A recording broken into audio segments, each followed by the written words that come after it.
Well,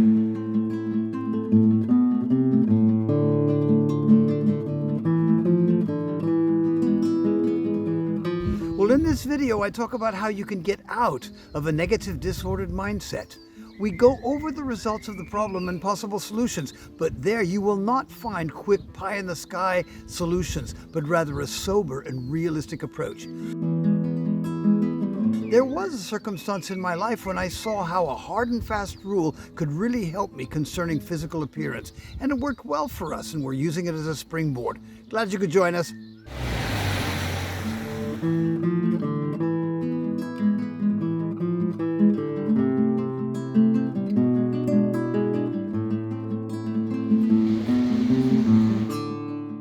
Me a question about a disorganized mind. What advice would you give to somebody who is in that place but wants to get out of it? Okay, first of all, I think we need to realize what the nature of the problem is. When we have a disorganized mind, that means we lose a lot of time with things that we have to do, because everything that we have, like in our room, in our kitchen, in our car, whatever, these are tools. Now, these are tools that help you to get on with your life and get on with it efficiently. In other words, to not waste time. So a disorganized mind or a disordered mind is one that is going to spend a lot of time on things that they shouldn't have to lose time on. Now, what I would say that the principal idea is discipline. You have to discipline yourself that when you put something down, you have to pick it back up. I learned a great lesson once when I was a university student. I stayed in a house where the owner had one very, very strict rule, and if you transgressed this rule, you were out. Every time you went into the kitchen to cook something, you immediately cleaned up your own mess, did the kitchen, and got everything back in order. Now, if you ever transgressed that rule, then you were out.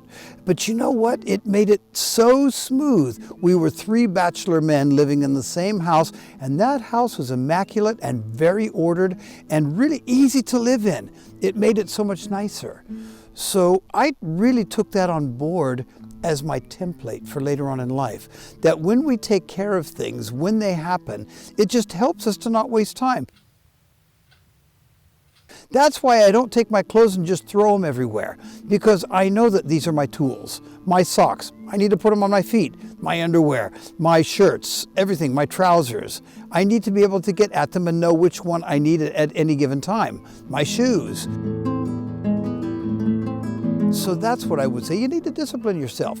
If you take something off, don't do anything until you go and either hang it up, put it in the clothes hamper, or deal with it so that you know what you're doing. So there we go. Discipline yourself. You mentioned keys. I am so careful with keys because I know what they represent. So that would be my advice.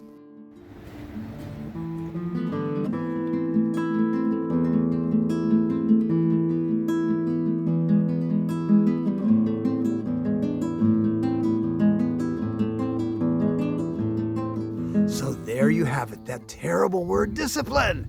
The Bible says in Hebrews that those who are trained by it, afterwards it yields the peaceful fruit of righteousness. Who wouldn't want that?